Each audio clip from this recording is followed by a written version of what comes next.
You have three phases in combat. When you're not connected, for lack of a better word, kickboxing. Connected, clinching, wrestling, right, and in the ground. The rules are different in each three, right? So, as long as I'm not connected or until I'm completely connected, I want to keep to the rules of the kickboxing. In kickboxing, we don't change our feet a lot, right? Because you get kicked out, your legs kicked out from under you, you get thrown, you get hit because you're so busy, like salsa dance, like that. You're getting punched. So when he throws that hook, right? I'm not yet connected. I want to connect. So in kickboxing, how we go forward is a shuffle. Then into clinch. Now, once I'm here, I can step if I want. And we're going to do a lot of throws with that kind of footwork. But it's not from here. It's not connected. He can just pivot out on me. Oh, boom. You understand what I'm saying? I'm not safe taking that angle step until I've connected with him. Now when I'm going here, he's not going to go with me, right? But if I was trying to do that when I was here, like I said, he just spins and boom.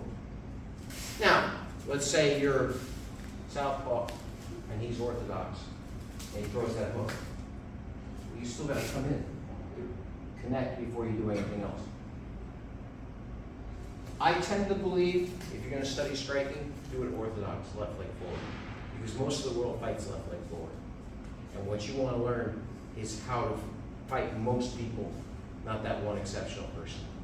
Now what happens is when you're really comfortable with your stance and then he fights southpaw, then you learn that there's things you can do.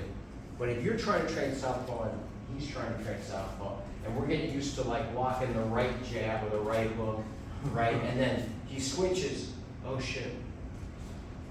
But regardless of which stance you're going to take today, you don't have to listen to my advice, obviously, but the one thing is get your clinch first before you change your stance.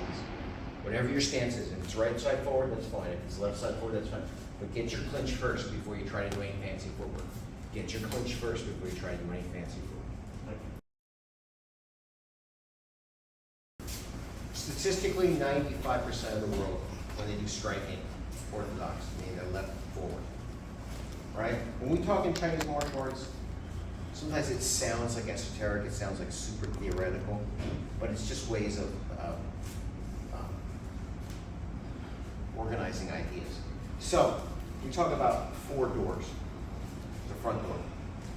If for some reason I was behind you, I did a duck under or something like that, there's a rear door. And then there's side doors. Right? It's like a box on four sides. Now, when we talk about the side though, if his left leg is forward, this side is the outside side door. And this side is the indoor side door. So, for the next hour or so, we're going to work on what you do when you're on the outside side door, which means that we're going to assume that your opponent has their left leg forward. Now, if he switched, then this would be the outside side door. But we're going to assume that most people, which means that if I'm orthodox, I'm going this way. If I'm southpaw, I'm going to go this way, but I'm still going to go in that direction. All right? So, if you're orthodox and he throws that hook and you shield, remember, first tie them up. What I want to do is I want to be on him like white on rice. I don't want to give him space. Right? He can knee me if there's space. Right? He can get out, he can throw me, there's all kinds of things he can do. When I put my hip in, make sure we stand that right, in straight. Even if he wants to lower his level to like grab my legs, it's hard because my hips are in. Right? People don't realize that, but that's a defense against grabbing your legs. If I do this, it's easy to grab my leg, right? But when I do this, it's harder. Yeah. Remember how George used to do that shit? He'd be like, mother. So, first I get this. Then, my foot is, and at this point though, since my hip is on his hip, and remember the drills we did yesterday with the stopping, the pushing? right? For those that were here yesterday, right? But we've done it in other seminars also, which is that gong, that hard energy, which is I'm trying to push you and you push me back, right? So it's a stalemate, right? So when I can't go forward, I go around you. I literally go around you. So the first one I want you to work on is getting your leg, your right leg, behind his left leg. So my inner thigh is on the back of his thigh and knee.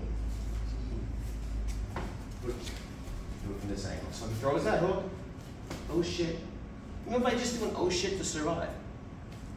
But I come in close because it's counter-instinctual, but I'm safer close than I am far away. If he throws that hook and I go, well, he's got room to throw the cross, he's got room to throw the knee, he's got room to throw the kick. Right? If he throws that hook and I just go, oh shit, it's harder for me to get hit. It's counter-instinctual, but it's true. So again, now my hip is on his hip, I'm going to push in, he's going to push back.